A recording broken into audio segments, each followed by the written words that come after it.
Penuntun Saat Teduh Sinode Gereja Kristen Jakarta, Sabtu 4 Desember 2021. Membasmi duri penghalang pertumbuhan, Matius pasal 13 ayat 3 sampai yang ke-7. Dan ia mengucapkan banyak hal dalam perumpamaan kepada mereka, katanya, adalah seorang penabur keluar untuk menabur. Pada waktu ia menabur, sebagian benih itu jatuh di pinggir jalan, lalu datanglah burung dan memakannya sampai habis. Sebagian jatuh di tanah yang berbatu-batu, yang tidak banyak tanahnya, lalu benih itu pun segera tumbuh karena tanahnya tipis. Tetapi sesudah matahari terbit, layulah ia dan menjadi kering karena tidak berakar. Sebagian lagi jatuh di tengah semak duri, lalu makin besarlah semak itu dan menghimpitnya sampai mati.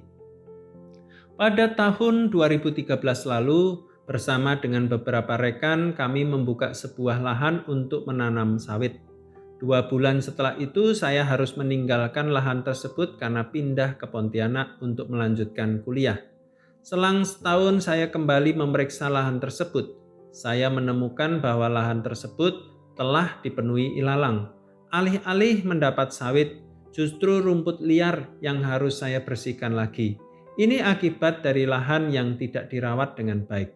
Nas ini merupakan perumpamaan tentang benih Injil yang ditabur pada jenis-jenis tanah yang berbeda. Jenis-jenis tanah itu adalah gambaran hati kita dalam merespon firman Allah yang akan memberikan pengaruh pada relasi kita dengannya. Adakah di antara kita yang saat ini mendapati hatinya sedang ditumbuhi oleh semak duri?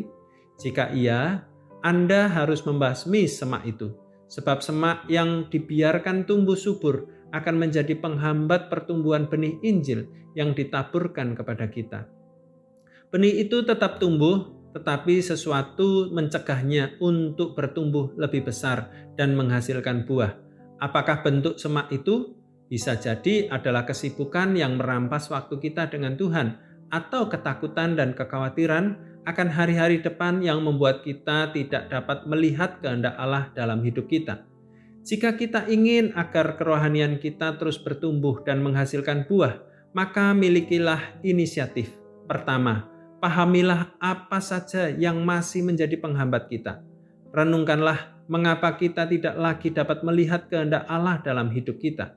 Apakah yang menghalangi iman kita untuk menjadi lebih dewasa? Mengapa kita ragu-ragu dan menahan diri untuk menceritakan tentang Allah kepada orang lain? Semak-semak duri haruslah kita singkirkan dalam hidup kita. Kedua, luangkanlah waktu dengan Allah dan ambillah langkah untuk meningkatkan hubungan kita dengan saudara seiman. Ceritakanlah kasih Allah kepada mereka yang belum percaya. Tuhan akan mencabut semak duri yang masih tersisa.